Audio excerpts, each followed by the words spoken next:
Hai hello, salam sejahtera Malaysia. Selamat datang ke channel Fels Lifestyle.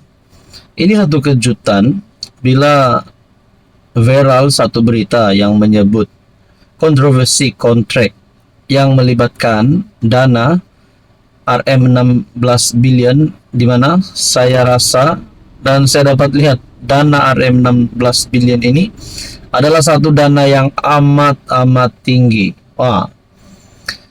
Adakah berkaitan dengan RM16 bilion ini terdapat salah laku, terdapat transaksi ataupun kontrak yang mencurigakan, dan adakah kontrak ini melibatkan kerajaan Madani pimpinan Anwar Ibrahim hari ini? Satu tulisan daripada Syabuddin bertarik 20 Januari mengenali siapa Leonardo SPA dalam kontroversi kontrak helikopter RM16 bilion. Baru-baru ini spekulasi muncul mengenai perubahan dalam barisan kepimpinan tertinggi ATM Angkatan Tentera Malaysia. Perubahan ini dikatakan melibatkan pengganti yang tidak berasal dari hierarki biasa 3 cabang Angkatan Tentera.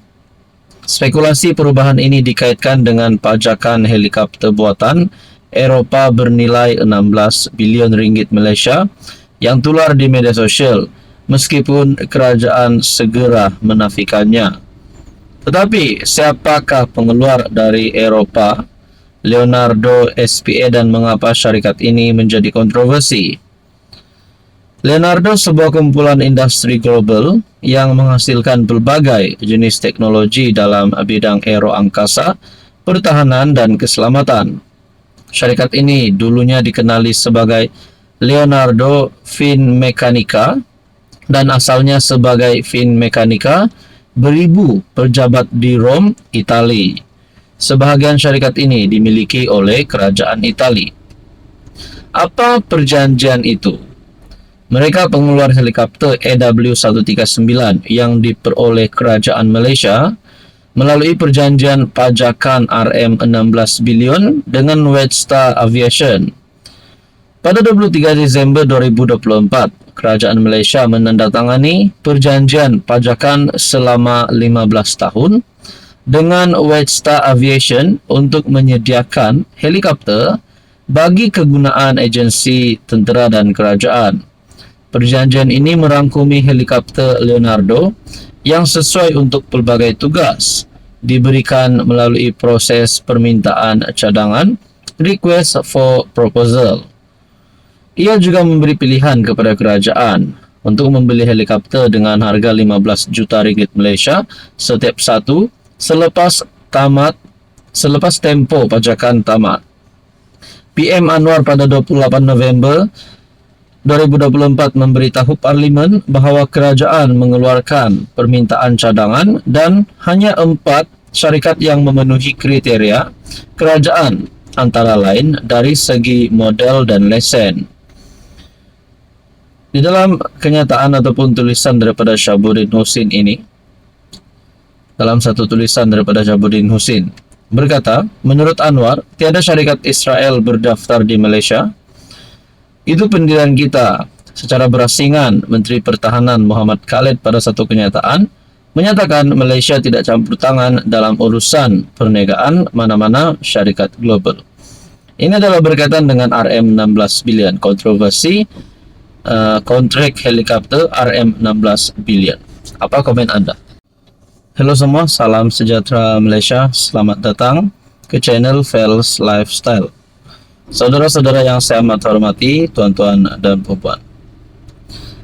Baru-baru ini daripada kepimpinan kerajaan ada berkata, Bersatu dan PAS ataupun Perikatan Nasional tidak layak untuk menjadi kerajaan persekutuan. Makna kata, mana-mana kepimpinan PN tidak layak untuk memimpin negara, apatah lagi untuk menjadi Perdana Menteri. Dan pada akhirnya, tindak balas daripada kepimpinan pembangkang melalui Bersatu yang mencabar Hassan Karim untuk mengakui Anwar dan Zahid tidak layak perintah negara. Saudara-saudara yang saya amat hormati, kepada Anda yang menonton video hari ini, Kita tidak boleh simpulkan Anwar dan Zahid tidak layak untuk memerintah dan memimpin negara pada hari ini, karena hari ini sehingga sudah 2 tahun lebih Anwar memimpin kerajaan perpaduan bersama dengan Zahid timbalan Perdana Menteri dan menteri-menteri di dalam kabinet. Jadi saudara-saudara yang saya amat hormati, kalau nak cakap Anwar dan Zahid tidak bagus, kenapa sehingga hari ini mereka belum dijatuhkan, sehingga hari ini kerajaan perpaduan masih berdiri teguh. Saudara-saudara, mungkin berita duka cita untuk Anwar dan Zahid sekiranya mereka dikatakan tak layak untuk memerintah negara. Tapi kita dapat lihat sekarang, adakah Zahid dan Anwar mempunyai ciri-ciri untuk tumbang dalam tempo terdekat ini? Saudara-saudara, tuan-tuan dan puan, Ketua Penerangan Bersatu Tun Faisal Ismail Aziz mengemukakan beberapa dalil dan mencabar MP Pasir Gudang Hasan Abdul Karim untuk mengakui bahwa PM Anwar dan timbalannya Ahmad Zahid bersama kepimpinan kerajaan campuran PHBN tidak layak memerintah negara. Dalam kenyataan di Facebook, Tun Faisal menyifatkan tindakan Hasan yang mempertahankan kerajaan PHBN sebagai tidak rasional, terutamanya selepas dia dipanggil oleh Lembaga Disiplin PKR pada November tahun lalu. Hasan sepatutnya mengakui bahawa salah satu sebab kepada pengundi PH mengundi Anwar dan calon PH adalah kerana janji-janji palsu yang mereka buat. Nah, saudara-saudara, berkaitan dengan ini, kalaulah kerajaan PHBN tidak layak memerintah negara, kerajaan mana yang layak? Coba komen di bawah. Adakah kerajaan gabungan baru? Adakah parti komponen gabungan baru di antara PN dan PH, ataupun daripada kepimpinan kerajaan hari ini dan kepimpinan pembangkang? Tuan-tuan, apa komen Anda? Hai, hello, salam sejahtera Malaysia. Selamat datang ke channel Fans Lifestyle. Terima kasih kerana terus setia dan terus bersama di dalam channel ini. Tuan-tuan, masih lagi ramai yang bercakap berkaitan dengan titah addendum. Masih lagi penyokong-penyokong Najib, penyokong-penyokong UMNO dan kepimpinan politik di Malaysia bercakap berkaitan titah addendum. Ada yang kata Najib Razak akan dibebaskan.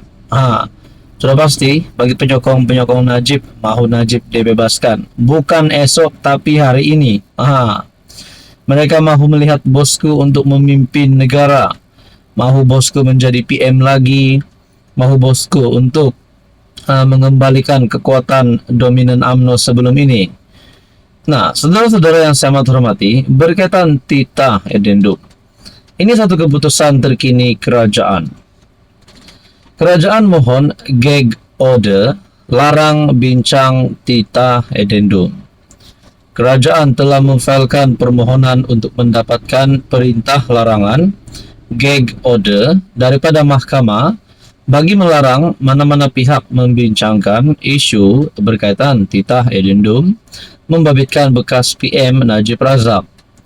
Peguam Najib Muhammad Farhan Muhammad Syafiee mengesahkan kepada Malaysia Kini bahawa Jabatan Peguam Negara AGC memfailkan permohonan di Mahkamah Tinggi KL kira-kira 7.45 malam ini. Artikel bertarikh 20 Januari.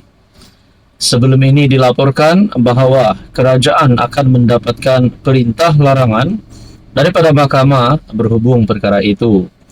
Menurut salinan permohonan yang dilihat Malaysia Kini, kerajaan memohon perintah larangan tersebut bagi menghalang mana-mana pihak termasuk media daripada menerbitkan atau menyiarkan apa-apa bentuk komunikasi sama ada secara cetak, elektronik, digital dan platform media sosial.